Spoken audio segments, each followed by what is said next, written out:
आज के नई वीडियो में आपका स्वागत है। आपको मैंने कूलाम बल बताया था इससे पहले वाले वीडियो में। आज ये तीसरा वीडियो है और इस तीसरे वीडियो में मैं आपको कूलाम बल को वेक्टर फॉर्म में बताऊंगा। कूलाम बल इन वेक्टर फॉर्म, और इसमें यह भी सिद्ध करना है कि कूलाम बल क्रिया प्रतिक्रिया के नियम का पालन करता है। अब कूलाम बल होता क्या है, एक बार फिर रिपीट कर रहे हैं अपनी बात को। कूलाम बल में दो आवेशों के मध्य लगने वाला बल कूलाम बल होता है। इसका मतलब दो आवेशों के मध्य दोनों पर एक दूसरे बल लगाते हैं, पर उस बल की दिशा एक दूसरे के विपरीत होती है। अब देखिएगा कैसे, मैं आपको बता रहा हूं। Coulomb force in vector form, coulomb force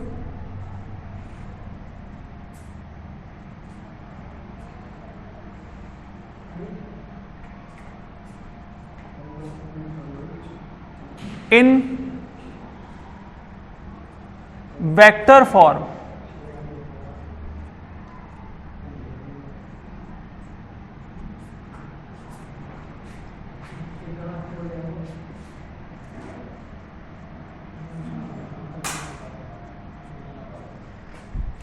ये थोड़ा सा आपको ध्यान देना पड़ेगा इस वीडियो पर और इस टॉपिक पर। इसमें क्या है कि दो आवेश हैं, ये दोनों आवेश एक दूसरे से कुछ दूरी पर रखे हैं। ये Q1 आवेश है, ये Q2 आवेश है। ये एक दूसरे से R दूरी पर रखे हैं, R दूरी पर।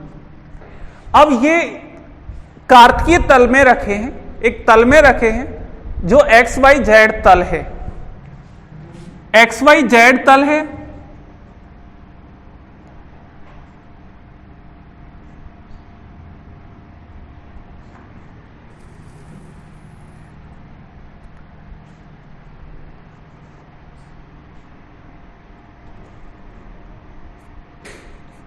इसे मूल बिंदु कहते हैं। इन दोनों आवेशों के स्थिर सदिश होंगे। उन स्थिर सदिशों को हम इस तरह से प्रदर्शित कर सकते हैं।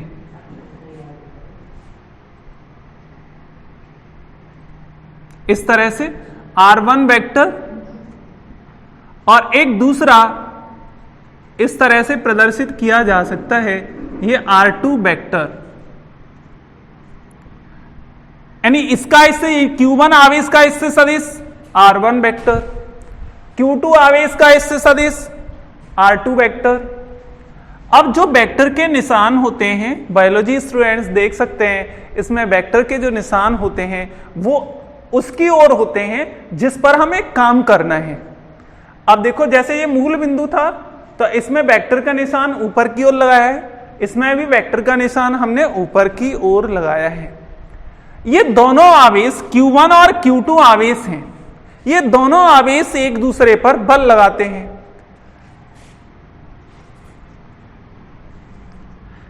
Q1 पर Q2 आवेश बल लगाता है और Q2 पर Q1 आवेश बल लगाता है। Q1 पर कौन सा आवेश बल लगा रहा है? Q2 आवेश बल लगा रहा है। Q2 आवेश पर कौन सा आवेश बल लगा रहा है? Q1 आवेश बल लगा रहा है। अब आपके दिमाग में जाएगी कि ये कौन सा बल है, यानी कूलाम बल तो है, पर ये कौन सी दिशा में लगेगा। यदि दोनों समान प्रकार के आवेश हैं तो इनके बीच में प्रतिकर्षण बल लग रहा होगा। यदि दोनों विजातीय आवेश हैं तो इनके बीच में आकर्षण बल लग रहा होगा। ये दोनों एक ही प्रकार के आवेश हैं तो इन पर प्रतिकर्षण बल लग रहा होगा। हमने मान लिया है अपनी ओर से कि दोनों समान प्रकृति के आवेश हैं, तो अब इस पर जो बल लग रहा होगा प्रतिकर्षण बल, वो इस ओर लग रहा होगा, इस ओर लग रहा होगा। इसको कैसे प्रदर्शित करोगे आप? इसको ऐसे प्रदर्शित कर लो, कौन से आवेश पर बल है? Q1 पर, तो यहां पे 1 लिखो। किस आवेश के द्वारा बल है? 2 आवेश के द्वारा, तो यहां पे 2 लिख दो और इस पर वेक्टर का निशान लगा दो। ऐसे ही इस आवेश पर बल, ये कौन सा आवेश है? Q2 आवेश है। कौन सा आवेश इस पर बल लगा रहा है? Q1 आवेश इस पर बल लगा रहा है, यानी Q2 आवेश पर Q2 F2 और कौन सा आवेश बल लगा रहा है? एक आवेश 1 F2 1। अब इस प्रकार हम इनको इस तरह से प्रदर्शित कर सकते हैं। इसके बाद अब इसकी जो थ्योरी लिखनी होती है, आपको सिंपल सी थ्योरी लिखनी होती है। माना कि एक्स वाई जेड एक तल है जिसमें दो आवेश ए और बी बिंदुओं पर रखे हैं जो Q1 और Q2 हैं। Q1 आवेश पर बल Q2 द्वारा कितना है? F12। ऐसे Q2 आवेश पर बल F21, Q2 आवेश पर बल F21। कौन से ने लगाया? एक बार फिर आप जी देख लो कि ये हम 1 2 और 2 1 कैसे लिखते हैं। बताओ बेटा, एक Q1 आवेश पर बल है, वो कौन सा आवेश लगा रहा है? Q2 आवेश लगा रहा है, इसलिए इसे F12 वेक्टर से प्रदर्शित करें। 1 पर 2 के द्वारा बल। ऐसे इस पर देखो, इस पर कौन बल लगा रहा होगा? Q1 आवेश बल लगा रहा होगा। कौन सा बल लगा रहा होगा? प्रतिकर्षण, क्योंकि मैंने कहा है समान प्रकृति के आवेश हैं। तो इस पर जो बल लगा रहे हैं 2 पर F1 यानी Q1 द्वारा बल, 2 पर Q1 द्वारा बल, ऐसे इनको प्रदर्शित किया जाता है। इसकी थ्योरी सिंपल सी है। माना कि एक्स वाई जेड तल में दो आवेश ए बी बिंदुओं पर रखे हैं। यह आवेश Q1 और Q2 हैं। Q1 आवेश का इससे सदिश R1 वेक्टर है, Q2 आवेश का इससे सदिश R2 वेक्टर है। फिर आपको बताना है कि Q1 आवेश पर Q2 आवेश द्वारा, मैं लिख रहा हूं इसको, आप देखिएगा, Q1 आवेश पर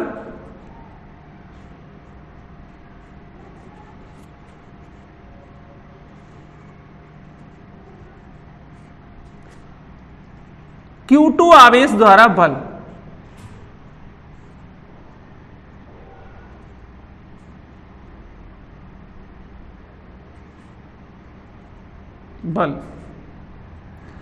F12 equal to 1/4 pi epsilon naught, 1/4 pi epsilon naught Q1 Q2 upon R12।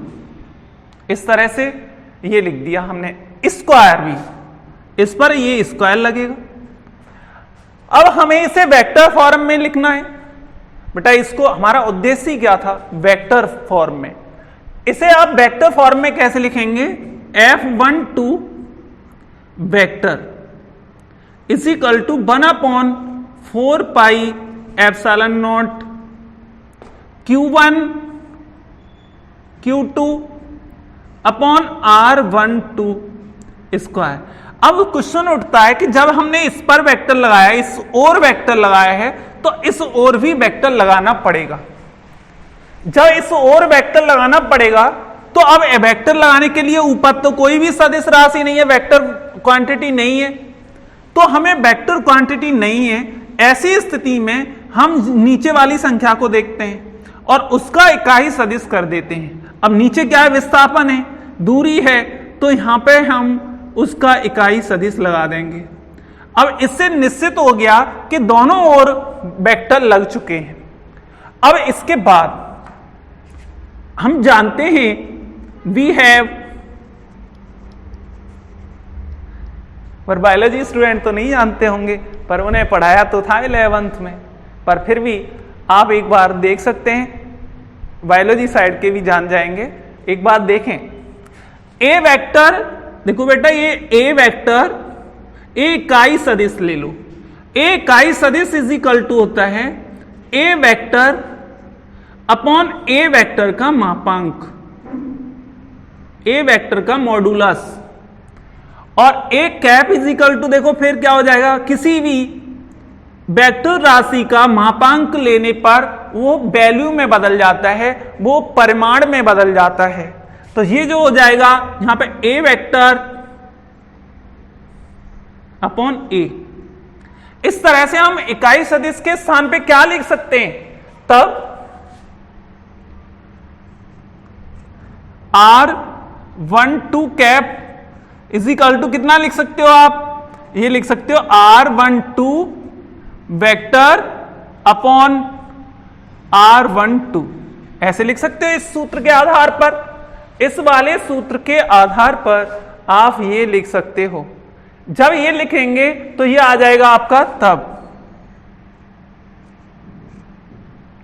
F12 vector is equal to 1 upon 4 pi epsilon naught Q1 Q2 upon R12 का square into R12 vector upon R12।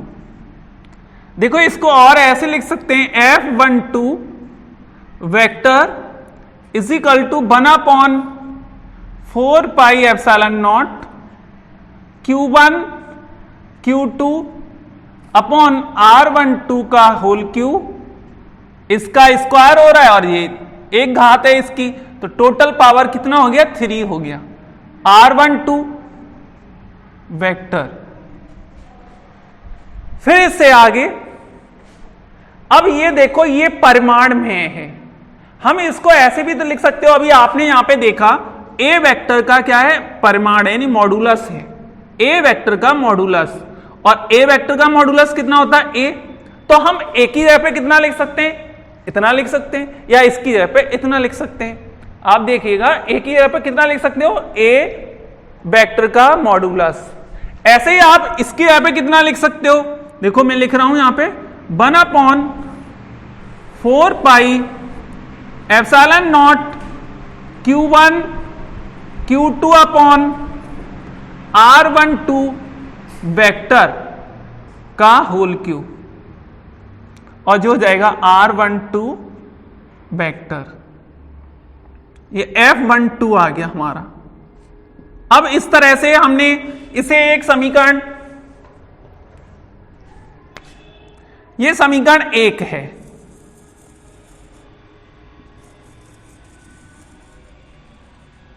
ये equation first,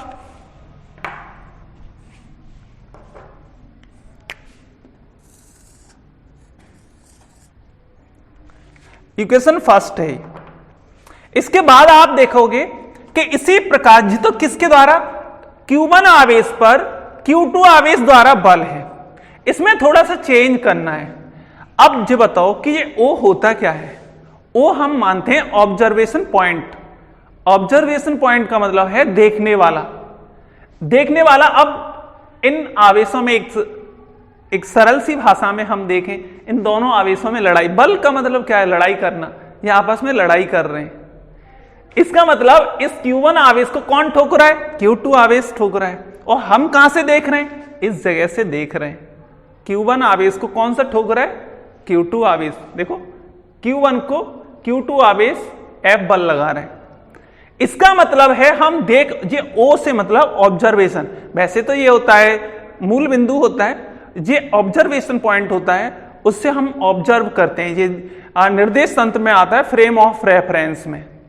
तो अब देखो यहां से जब हम इसको देख रहे हैं, तो ये जब देखने पर हमें पता पड़ रहा है कि इस पे बल लग रहा है, तो कौन सा लगा रहा है, Q2, यानी हमें इस जगह से A पर पहुंचना है। अब A पर पहुंचने के लिए आपके पास कितने रास्ते हैं, O से A पर पहुंच जाओ, एक दूसरा छुपते छुपाते, यानी O से B पर पहुंचो और B से A पर पहुंच जाओ। तो देखो क्या होगा यहां पे आगे चित्र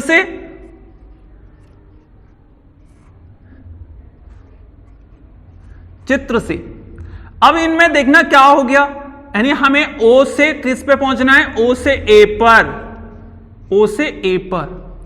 एक तो हमारे पास रास्ता है O से A पर सीधे ही पहुंच जाओ, पर तुम्हें डर लग रहा है, तुम ऐसे नहीं जाओगे, तुम जाओगे पहले O से B पर जाओ और फिर B से A पर जाओ, इस तरह से गए। अब देखना इसका मान कितना है, R1 वेक्टर, और इसका मान कितना है R2 वेक्टर प्लस, अब इसे कैसे लिखोगे, B से A पर जा रहे हो, यानी यहां पर आप A पर जा रहे हो, एक पर जा रहे हो, A पर मतलब एक पर, कहां से जा रहे हो, 2 से जा रहे हो, ये वेक्टर लगा दो आप। अब R12 बराबर कितना हो गया, R12 इज इक्वल टू बराबर हो गया R1 vector minus R2 vector. अब इस मान को इसे समीकरण 1 में रख दो, समीकरण 1 से, समीकरण 1 से F12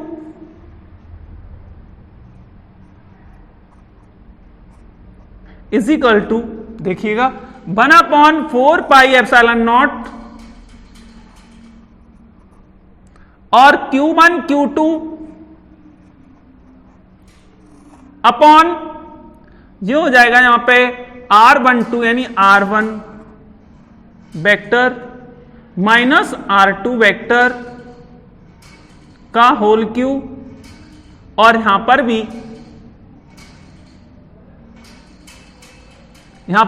R1 vector minus R2 vector. ये समीकरण 2 है।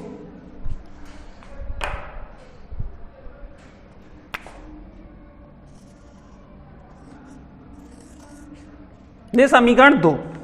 अब इसी तरह से आपको हल नहीं करना, अब इसी प्रकार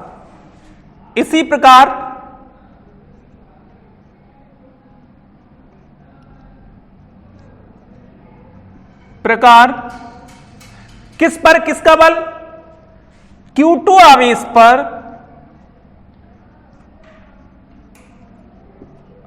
पर Q1 आवेश द्वारा बल, Q1 आवेश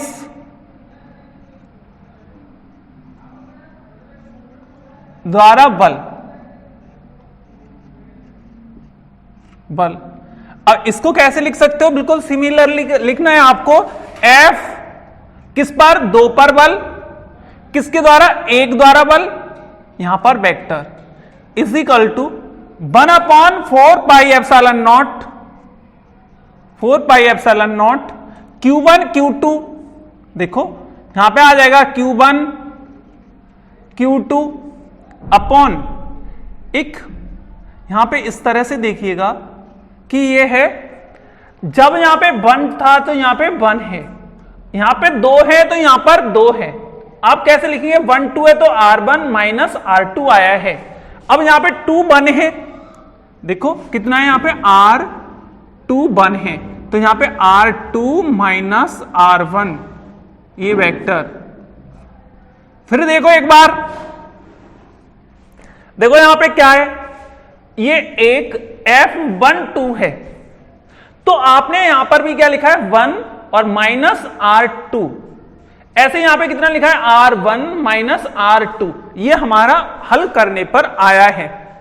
अब हम इसे हल न करके सिमिलरली लिख रहे हैं, इसी प्रकार लिख रहे हैं, तो आप यहां पे कैसे लिखोगे, F21 बराबर 1/4 pi epsilon naught Q1 Q2 यानी R2 माइनस R1 का होल क्यू, और इधर R2 vector minus R1 vector. आप थोड़ा सा केयरफुली देखना है आपको कि मैंने यहां पे क्या लिखा है, यहां पे इस तरह से लिख दिया F21 vector is equal to 1/, मतलब जैसे एक समीकरण 2 लिखा है वैसे ही मैंने इसको लिख दिया है। इसी तरह से ये भी एक समीकरण आ गया, ये इस तरह से एक समीकरण आ गया, यहां पे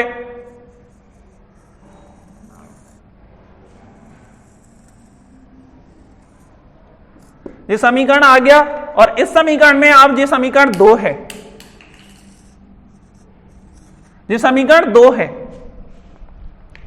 अब इसे हम आगे और बढ़ा रहे हैं, इसे जब आगे बढ़ाएंगे तो आप देखिएगा कि मतलब मुझे ये देखना है कि ये वाला समीकरण कुछ बदल सकता है या नहीं बदल सकता। ये समीकरण बदल सकता है। F21 vector is equal to 1/4 pi epsilon naught Q1 Q2 upon, देखो मैं इसमें से माइनस कॉमन कर लूं, माइनस कॉमन कर रहा हूं, बहुत ध्यान से देखना, माइनस कॉमन कर लूं तो क्या रह जाएगा, जो माइनस का था वो प्लस का हो जाएगा और जो प्लस का है वो माइनस का हो जाएगा। एक बार फिर देखो, ये R2 माइनस R1 है, मैं इसमें से माइनस कॉमन कर रहा हूं, जब माइनस कॉमन करूंगा तो ये कितना हो जाएगा, ए वाला तो माइनस का हो जाएगा और ये वाला प्लस का हो जाएगा जब माइनस कॉमन करेंगे तो देखो कैसा हो गया, जो प्लस का होता है उसे पहले लिख देते हैं, R1 vector minus R2 vector. जो आपने माइनस कॉमन लिया था इसका क्या लग रहा है बताओ आप, मॉडुलस। जो आपने माइनस कॉमन लिया वो माइनस इस मॉडुलस के कारण किसका हो गया, प्लस का हो गया, यानी पॉजिटिव हो गया। इसलिए इस पर कोई फर्क नहीं पड़ा, जैसा ये था वैसा ये है, बस इसमें R2 माइनस R1 है, ये R1 माइनस R2 है, यानी कोई माइनस प्लस का चिन्ह बाहर निकल के नहीं आया, वो अंदर ही खत्म हो गया इस मॉडुलस के कारण। अब बेटा इसमें से भी माइनस कॉमन करो, जब इसमें से आपने माइनस कॉमन करा तो ये हो जाएगा, माइनस आपने कॉमन कर लिया, ये रहा, ये मल्टीप्लाई का निशान है, और इसमें से क्या रह जाएगा, R1 vector minus R2 vector. अब आप सोच रहे होंगे कि इसमें क्यों नहीं करा, क्योंकि इस पे तो मॉडुलस लग रहा है, इस पे तो मॉडुलस लग रहा है, इस पे मॉडुलस नहीं लग रहा। जब इस पे मॉडुलस नहीं लग रहा तो उसका माइनस कहां जाएगा, उसका माइनस तो आएगा, तो ये माइनस आ गया। अब इसको हम थोड़ा सा और आगे बढ़ा लेते हैं, F21 is equal to 1 minus in 1/4 pi epsilon naught Q1 Q2 upon R1 vector minus R2 vector का होल क्यूब, और ये कितना, R2 vector minus R1 vector. अब ये समीकरण आपका 2 है, ये तो आपका ये 3 था और ये आपका 4 समीकरण है, समीकरण नंबर 4। अब आप 2 और 4 को देखिए, बाई इक्वेशन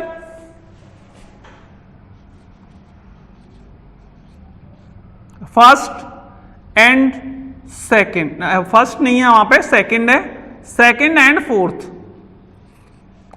अब ये देखो, इसका ये वाला भाग देखो, ये वाला भाग देखना आप, इस वाले भाग को देखो और इस भाग को देखो, ये दोनों आपको समान लग रहे होंगे, लेकिन समान कहां है, यहां पे तो हमने ये कर रखा है, इसमें आप सुधार कर सकते हैं। इस जगह पे क्या सुधार करेंगे, देखो F1 और ये 2। तो अब तो देखो दोनों कैसे लग रहे हैं, समीकरण 2 और समीकरण 4 ये दोनों समान लग रहे हैं, दोनों समान लग रहे हैं, तो इसकी जगह पर आप क्या लिख सकते हो, F12 लिख सकते हो। तो देखो F21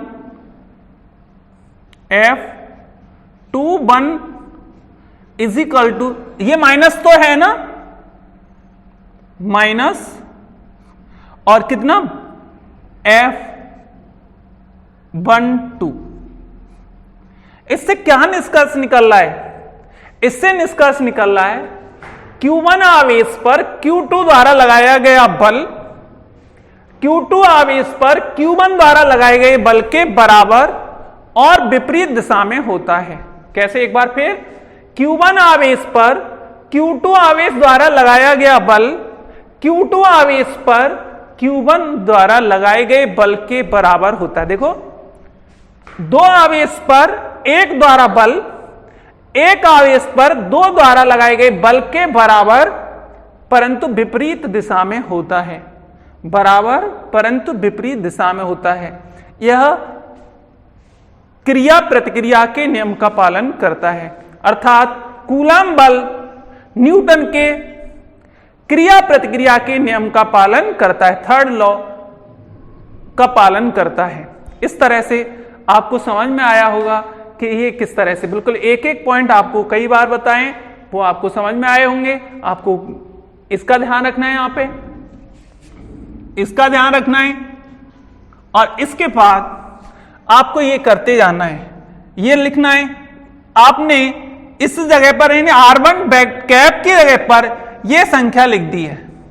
फिर ये लिखने के बाद आपने देखा कि ये और ये तो एक जैसे हैं, तो Q हो जाएगा, ये Q कर दिया। R1 2 ये चल ही रहा है, अब आपने इस तरह से Q लिख दिया।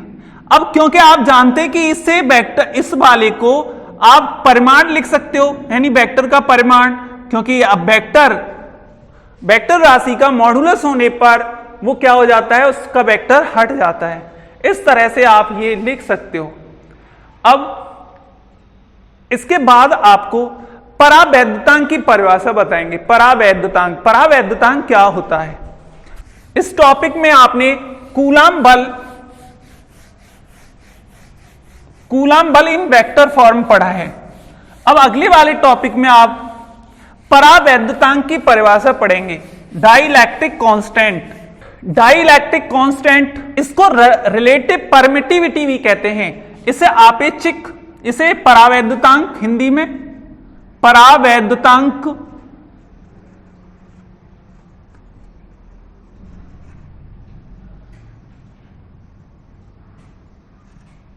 इससे दूसरा इसका भी नाम है, इसका दूसरा नाम है आपेक्षिक विद्युतशीलता, यानी रिलेटिव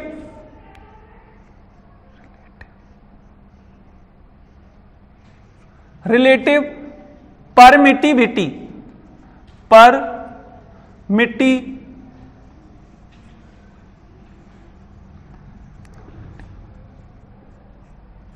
परमिटिविटी इसे बोलते हैं हम आपेक्षिक विद्युतशीलता। आपेक्षिक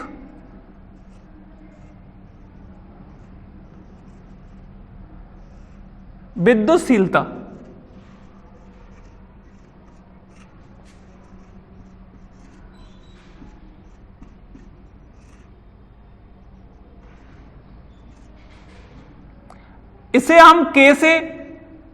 इसे हम एप्सिलॉन आर से प्रदर्शित, कैपिटल के से प्रदर्शित करते हैं, और इसे हम एप्सिलॉन आर से, और इसे कभी कभी हम इसी से ही प्रदर्शित कर लेते हैं। जैसे हम कुमार मित्तल फिजिक्स पढ़ते हैं तो उसमें के से प्रदर्शित किया जाता है। अब यहां पे आपको आगे पढ़ाना है, बिल्कुल सिंपल सा है। हम जानते हैं दो आवेश हैं, एक आवेश यहां पर है Q1 और दूसरा आवेश यहां पर है Q2। इन दोनों के बीच में निर्वात है, यहां पे निर्वात है।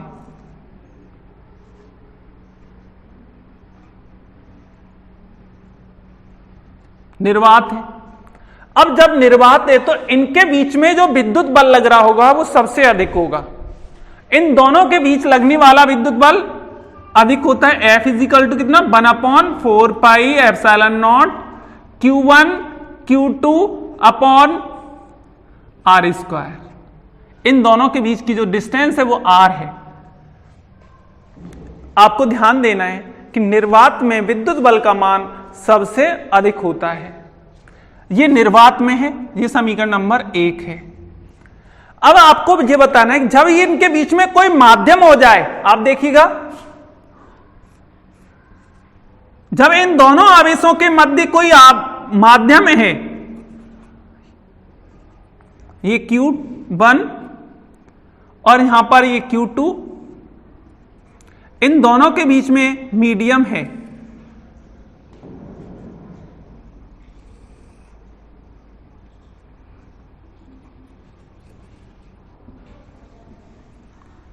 जब मीडियम है, माध्यम, तो और दूरी अब भी R है, तो अब विद्युत बल का मान बदल जाएगा। विद्युत बल का मान बदल जाएगा, यानी विद्युत बल का मान घट जाएगा। दोबारा से, जैसे इनके बीच में हम एक अपनी कॉपी रख दें, तब इनके बीच में विद्युत बल का मान घट जाता है। अब आपकी समझ में आया, तो यहां पे जो घटेगा वो घटा हुआ मान होगा। Fm equal to 1/4 4 pi epsilon naught, epsilon naught ना आके एप्सिलॉन आएगा, अब epsilon Q1 Q2 upon r square आएगा। ये इक्वेशन सेकंड है। देखो भाई दोबारा से हम इसे रिपीट कर रहे हैं, आपको ऐसे बताना है इसकी परिभाषा कि जैसे निर्वात में दो आवेश रखे हों, उन आवेशों के मध्य विद्युत बल का मान अधिक होता है, माध्यम में रखे आवेशों के मध्य विद्युत बल का मान कम होता है। निर्वात में रखे आवेशों के मध्य विद्युत बल का मान अधिक, और जबकि माध्यम में रखे आवेशों के मध्य विद्युत बल का मान कम होता है। लेकिन आपने सोचा कि माध्यम यदि धातु के हो, धात्विक माध्यम हो, मेटेलिक मीडियम हो, तो विद्युत बल का मान शून्य होता है वहां पर। अब फिलहाल में आप देखिएगा कि दो आवेशों के मध्य माध्यम में विद्युत बल का मान निर्वात में रखे आवेशों के मध्य विद्युत बल के मान से जितने गुना कम होता है, जितने गुना कम होता है, उस गुण को परावैद्युतांक कहते हैं, उस राशि को परावैद्युतांक कहते हैं। दोबारा से सुने एक बार फिर, निर्वात में आवेशों के मध्य विद्युत बल का मान अधिक होता है और माध्यम में आवेशों के मध्य विद्युत बल का मान कम होता है। तब माध्यम में रखे आवेशों के मध्य विद्युत बल का मान निर्वात में रखे आवेशों के मध्य विद्युत बल के मान से जितने गुना कम होता है, उस मान को परावैद्युतांक या आपेक्षिक विद्युतशीलता कहते हैं। परावैद्युतांक या आपेक्षिक विद्युतशीलता कहते हैं। आपेक्षिक विद्युतशीलता एप्सिलॉन आर इज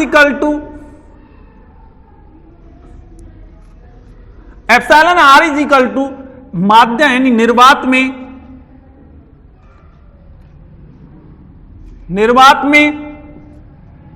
विद्युत बल, पूरा लिखें, दो आवेशों के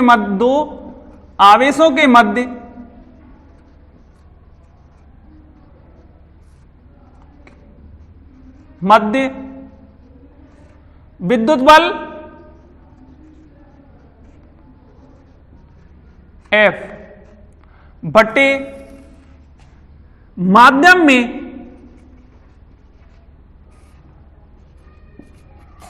में दो आवेशों के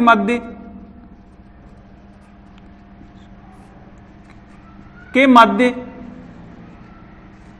विद्युत बल